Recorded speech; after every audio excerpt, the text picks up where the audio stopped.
where they experience unprecedented growth. I'm not talking about just simply, you get a few people here, a few people there, but actually like lines out the door growth, real significant felt growth, that feeling that you have when you're in real revival.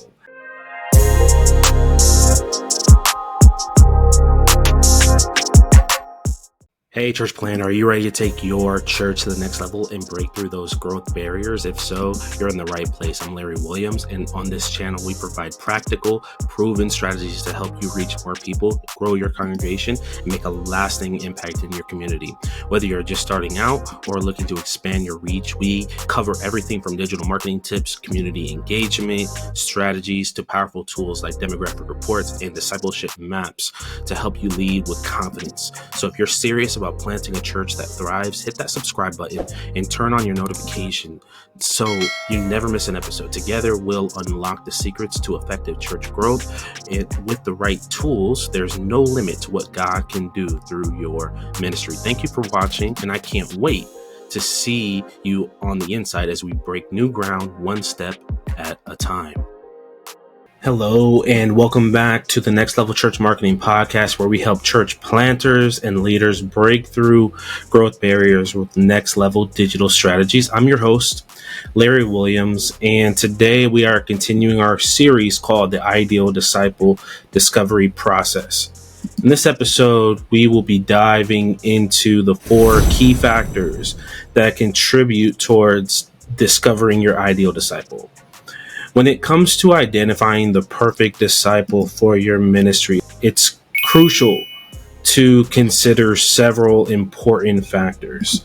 I think through this process, and again, I want to go back to the main purpose of why I'm doing this series, why I created this program in the beginning, is when I see church plants that actually succeed in their church plant, and I'm talking about where they experience unprecedented growth. I'm not talking about just simply, you get a few people here, a few people there, but actually like lines out the door growth, real significant felt growth, that feeling that you have when you're in real revival.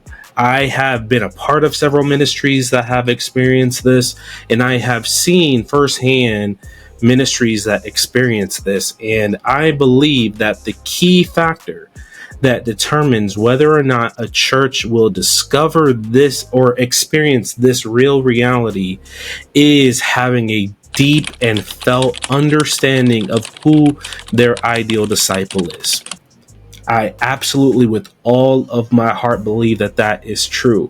But the question then becomes, how do we discover this? What are some of the key things that we need to consider, that we need to look at, that is going to help us to discover who this ideal person is and how do we reach them?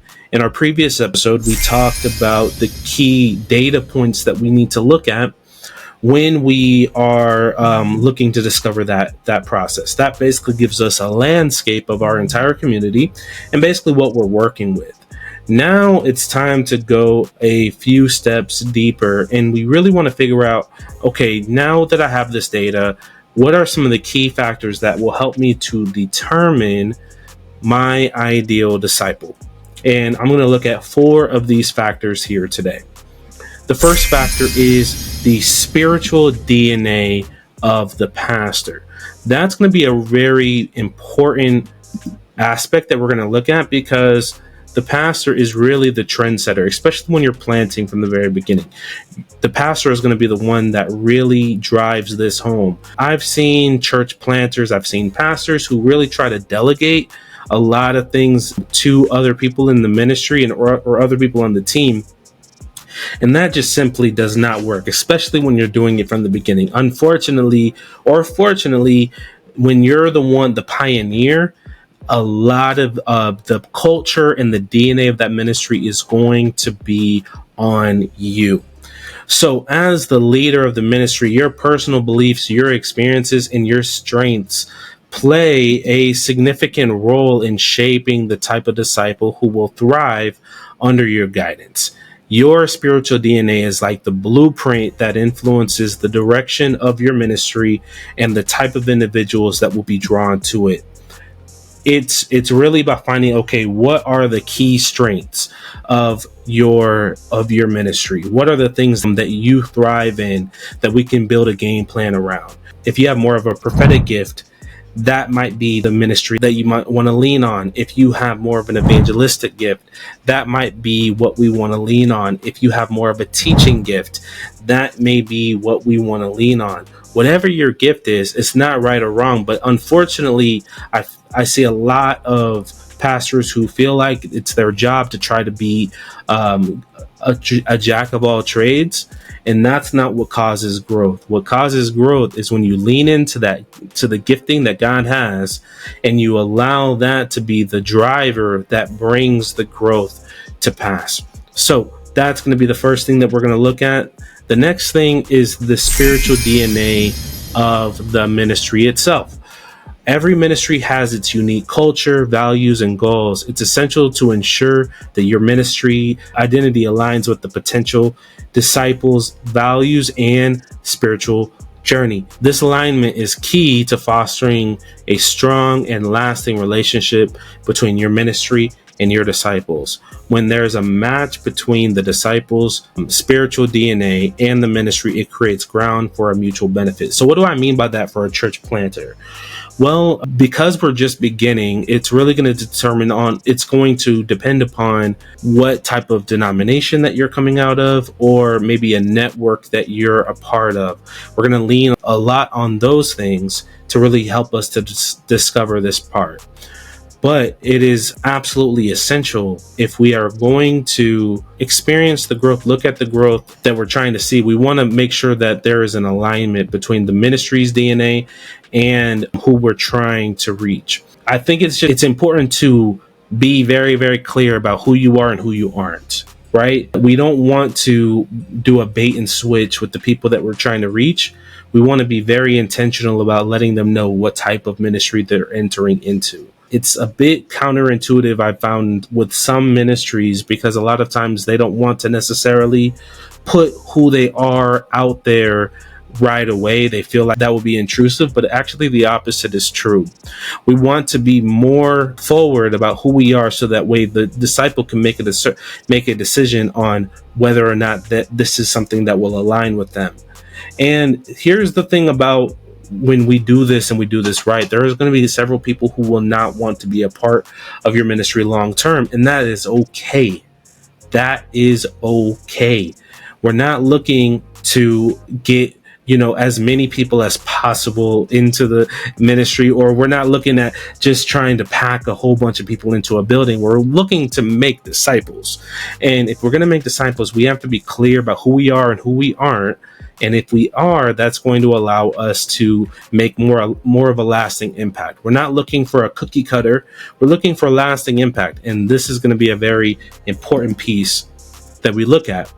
The third factor is the community segmentation population. So this kind of goes back to the first episode. If you have not watched it, I definitely recommend you watching that.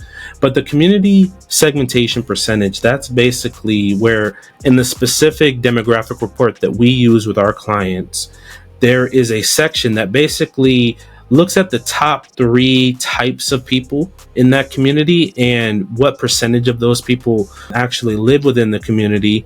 And we discover of those top, which is the type of person that we really are in a position to reach the most effectively. It could be anyone from, a single mom who's 27 with 3 kids, whatever. There's a lot of different, and they basically give a description of them. And then what I do with the churches that we work with is I look at each of those and I say, which of these groups do we feel that will be the most interested or intrigued by our ministry? And that's where we actually go and we focus our energy on. So that's a really big, important piece of this. And we want to make sure that we get that part. The final factor that we really want to focus on and that we really want to understand, and this is probably the most important piece, is a burden from the Holy Spirit. We've looked at data and we've looked at a lot of things, and a lot of times people think, okay, we're just, we're data driven. No, we should be Holy Spirit led.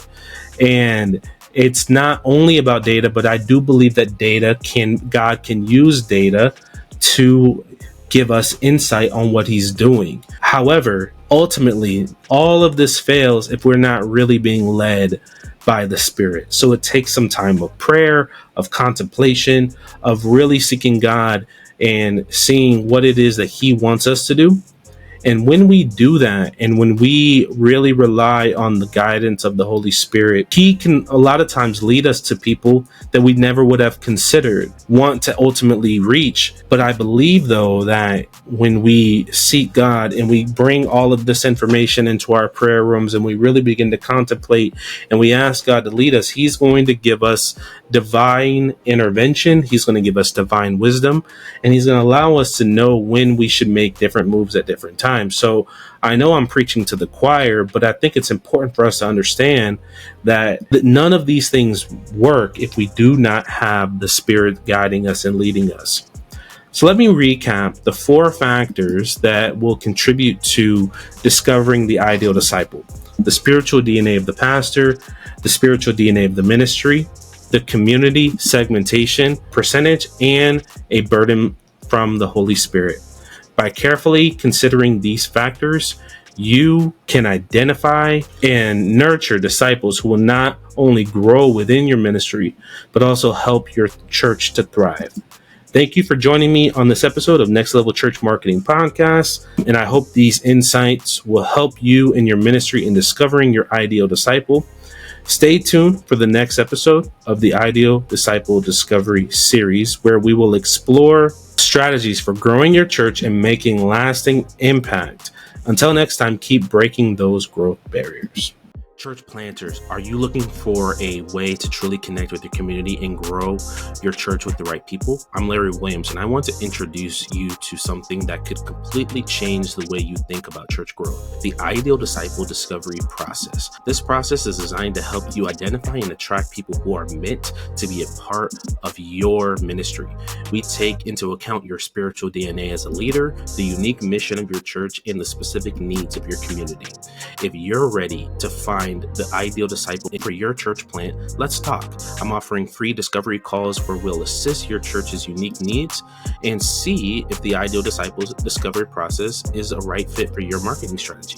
Click the link below to schedule your free call, and let's work together to build a thriving community of believers around your ministry. I cannot wait to see how we can help you grow.